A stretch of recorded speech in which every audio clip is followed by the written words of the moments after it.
Assalamualaikum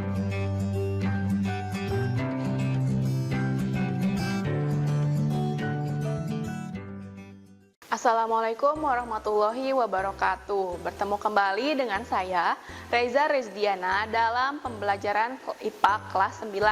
Nah, hari ini kita akan belajar mengenai kemagnetan. Nah, apa itu magnet? Magnet merupakan benda yang dapat menarik benda-benda dari bahan tertentu. Nah, magnet dapat menarik benda yang berasal dari logam. Nah, jika kita lihat sejarahnya mengenai asal-usul magnet, kata magnet berasal dari kata magnesia yang merupakan nama suatu daerah di Asia Kecil di mana ditemukannya batu besi lebih dari 2000 tahun yang lalu. Nah, kemudian bangsa Cina sudah menggunakan petunjuk arah kompas magnetik dalam pelayarannya kira-kira mulai tahun 1200 Masehi. Nah, selanjutnya mengenai bahan magnetik dan non-magnetik. Bahan magnetik adalah bahan yang dapat ditarik oleh magnet dan dapat dimagnetkan. Misalnya besi, baja, nikel, dan kobalt. Sedangkan bahan non-magnetik adalah sebaliknya. Nah, bahan non-magnetik dibedakan menjadi bahan paramagnetik dan bahan diamagnetik. Bahan paramagnetik adalah bahan yang ditarik dengan lemah oleh magnet dan tidak dapat dimagnetkan, misalnya pada aluminium dan platina. Sedangkan bahan diamagnetik adalah bahan yang ditolak dengan lemah oleh magnet dan tidak dapat dimagnetkan, misalnya pada seng dan bismut. Selanjutnya mengenai hipotesa Weber. Nah, besi dan baja terdiri dari atom-atom magnet yang disebut magnet elementer. Besi dan baja yang tidak bersifat magnet tersusun atas magnet elementernya yang tidak teratur. Nah, seperti pada gambar bisa dilihat bahwa yang bukan magnet elemennya arahnya tidak teratur, sedangkan yang magnet memiliki arah elementer yang teratur. Kemudian magnet memiliki elementer pada besi yang mudah diarahkan. Magnet elementer pada baja sukar untuk diarahkan. Nah, magnet memiliki dua kutub. Kutub magnet adalah ujung-ujung magnet yang mempunyai gaya tarik atau gaya tolak terbesar. Nah, suatu magnet selalu mempunyai dua kutub, yaitu kutub utara yang dilambangkan dengan N atau diambil dari kata north, dan kutub selatan dilambangkan dengan S dari kata south. Nah, sifat-sifat kutub magnet. Nah, kutub tidak senama akan tarik-menarik. Nah, kutub senama akan tolak-menolak. Nah, cara membuat magnet. Cara membuat magnet yang pertama adalah dengan digosokkan. Nah, dengan menggosokkan magnet secara berulang-ulang dan teratur pada besi dan baja, maka besi dan baja akan memiliki sifat magnet. Nah, kutub magnet yang dihasilkan di ujung bahan selalu berlawanan dengan kutub magnet yang menggosoknya. Cara yang kedua adalah dengan dialiri oleh arus listrik atau dengan elektromagnetik. Nah, arah kutub magnet dapat ditentukan dengan kaidah tangan kanan sebagai berikut, di mana ibu jari itu menunjukkan utara dan keempat jari menunjukkan arah arus dari magnet. Nah, cara yang selanjutnya adalah dengan induksi. Bila besi dan baja didekatkan tetapi tidak menyentuh pada bahan magnet yang kuat, maka besi dan baja akan menjadi magnet. Nah, terjadinya proses pembuatan magnet tersebut disebut dengan induksi. Nah, setelah dijauhkan kembali, besi akan mudah kehilangan sifatnya dari magnet, tetapi tetap mempertahankan sifat kemagnetannya. Nah, magnet menimbulkan medan magnet di sekitarnya.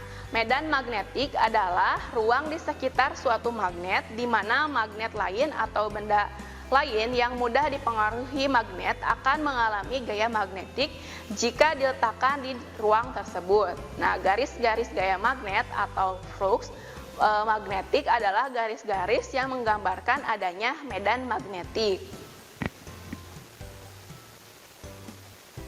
Sifat garis-garis gaya magnet. Nah, sifat garis gaya magnet tidak pernah saling berpotongan. Kemudian garis-garis gaya magnet selalu keluar dari kutub utara magnet dan masuk ke kutub selatan.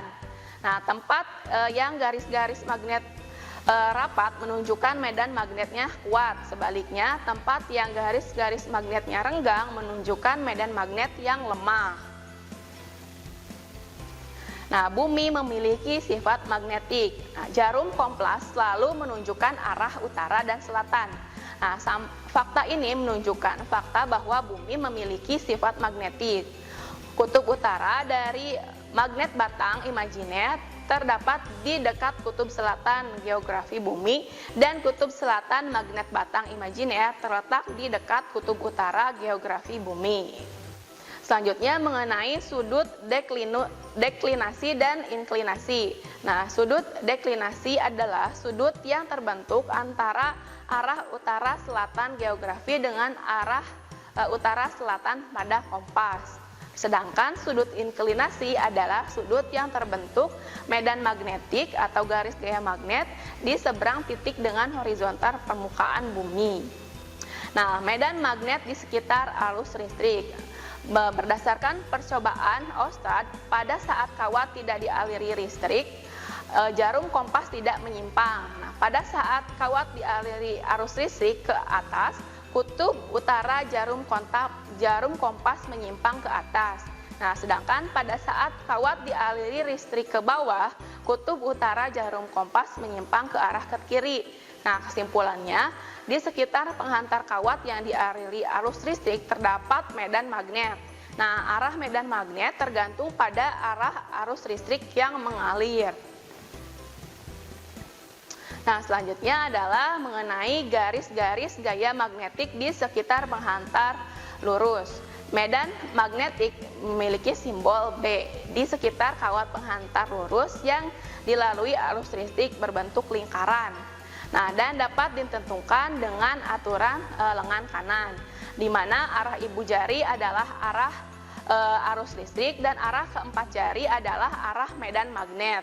Nah, selanjutnya mengenai elektromagnet. Nah, jika ke dalam kumparan berarus listrik diberi inti besi lunak, ternyata pengaruh kemagnetannya menjadi besar.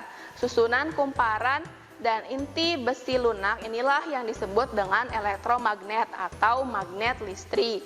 Nah, besarnya medan magnet dari magnet listrik ditentukan oleh beberapa faktor. Faktor yang pertama adalah kuat arus yang mengalir pada kumparan.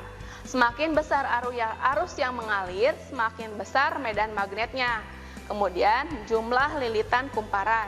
Semakin banyak jumlah lilitan, semakin besar medan magnetnya. Kemudian, bahan inti yang dimasukkan ke dalam kumparan.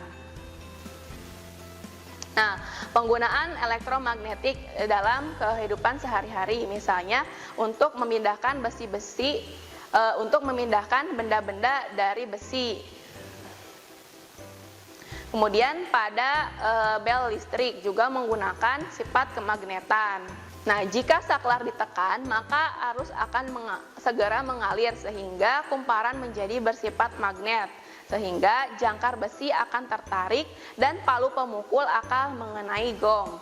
Pada saat jangkar besi ditarik oleh magnet, maka arus akan terputus di interruptor. Akhirnya, jangkar besi akan kembali ke posisi semula dan arus kembali mengalir pada rangkaian dan gong kembali berbunyi.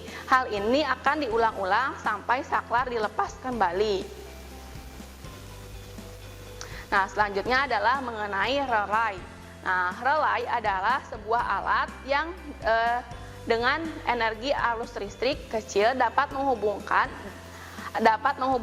atau memutuskan arus listrik yang besar. Dengan kata lain, relay bekerja sebagai saklar pada rangkaian listrik berarus besar. Jika saklar ditutup, maka arus segera mengalir di elektromagnetik dan terjadi kontak di K dan mengalirlah arus di rangkaian sekunder. Nah, gaya pada penghantar berarus listrik. Penghantar yang berada dalam medan magnet akan bergerak bila dialiri listrik. Besarnya gaya ini tergantung pada kuat arus listrik, kuat medan magnet, dan panjangnya penghantar. Nah, kemudian arah gaya magnetik dapat ditentukan dengan kaidah tangan kanan berdasarkan kaidah Fleming sebagai berikut. Nah, ibu jari menunjukkan arah arus listrik, sedangkan keempat jari menunjukkan arah medan magnet. Penggunaan gaya magnetik. Gaya magnetik yang timbul pada penghantar berarus listrik digunakan untuk mengubah energi listrik menjadi energi gerak. Contohnya pada motor listrik dan alat ukur listrik. Nah, fungsi komutator adalah agar arus listrik yang mengalir pada loop tidak berbalik arah sehingga loop dapat terus berputar. Nah, selanjutnya yaitu mengenai alat ukur listrik. Nah, alat ukur listrik yang pertama yaitu mengenai memiliki saklar dan pegas.